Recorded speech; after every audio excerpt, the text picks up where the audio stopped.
and today is Friday. It's our live Q&A, and we have brought back our ace here, Mr. Brian Shuby. Thank you, sir. Yep, no problem. Coming back in here today in the hot seat. So today, or this week's topic, we're talking about why house closings fall through. So we're going to go into some of the topics we covered throughout the week, and then we got some questions that came in and that were, I guess we'll go ahead and, if I can get my computer to cooperate here, we'll go ahead and get through these questions then. So first item we covered here, so house closings falling apart. So this would be something that's already under contract.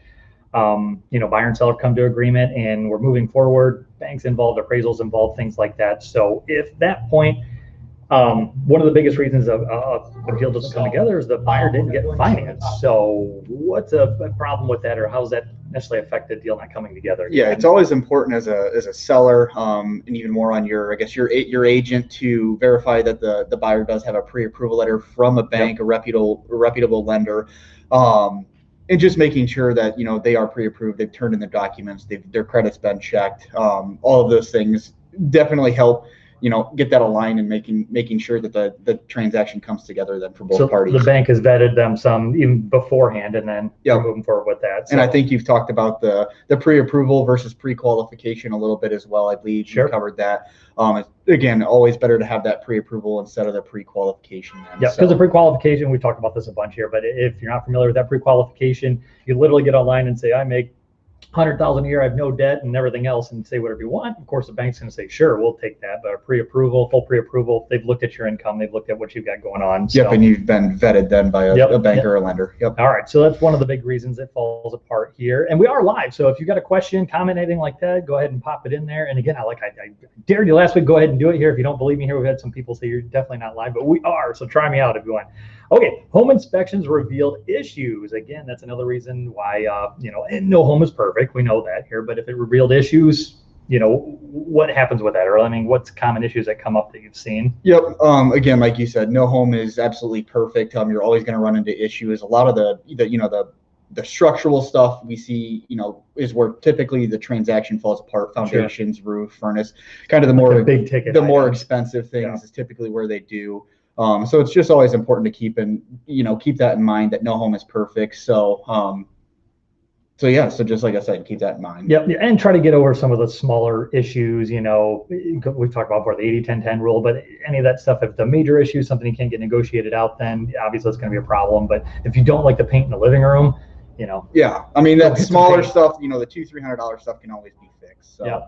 All right. Next question. We talked about the appraisal coming in low, and it seems like that's happened a little more common now, just with pricing going up. Appraisers are always looking behind. So, what's something you've run into with that then?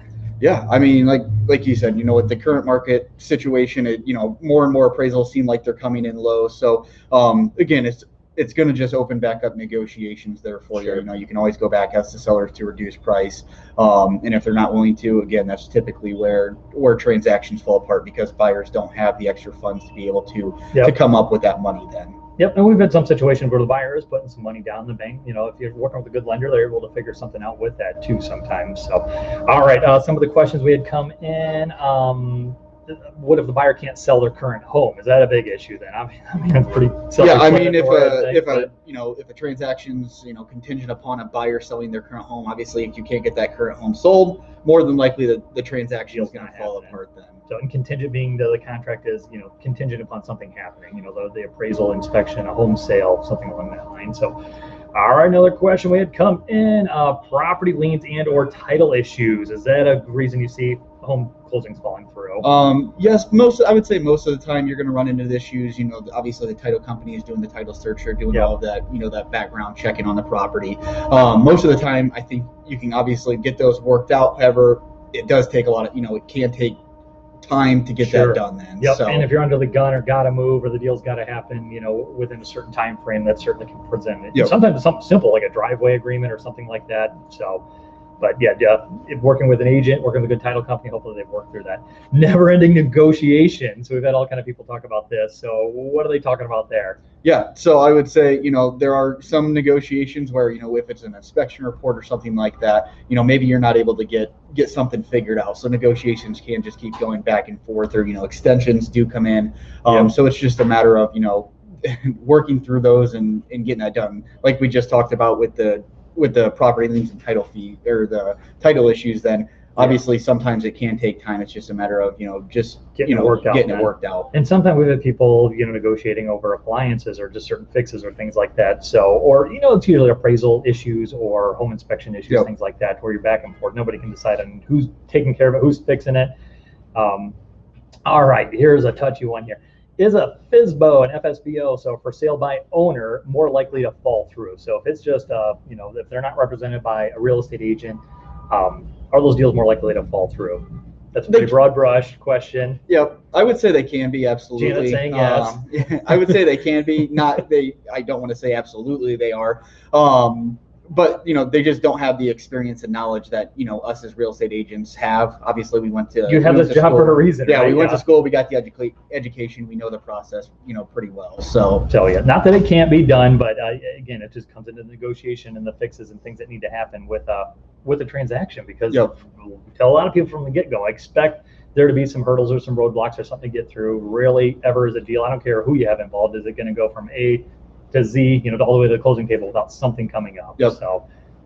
So how can I prevent my closing from falling through? We're looking for a couple different perspectives. So first, as a buyer, how can I prevent my closing from falling through? Yeah, I would say, before you do anything, then always check with your lender or your bank before you spend any large amounts of cash. So I shouldn't go buy a brand new car right before closing? Yeah, I would say don't go buy a brand new car before closing. Don't go out and buy an engagement ring before closing. Don't do anything that, open new lines of credit. Are you trying to tell us something, Brian? I am not. No, okay.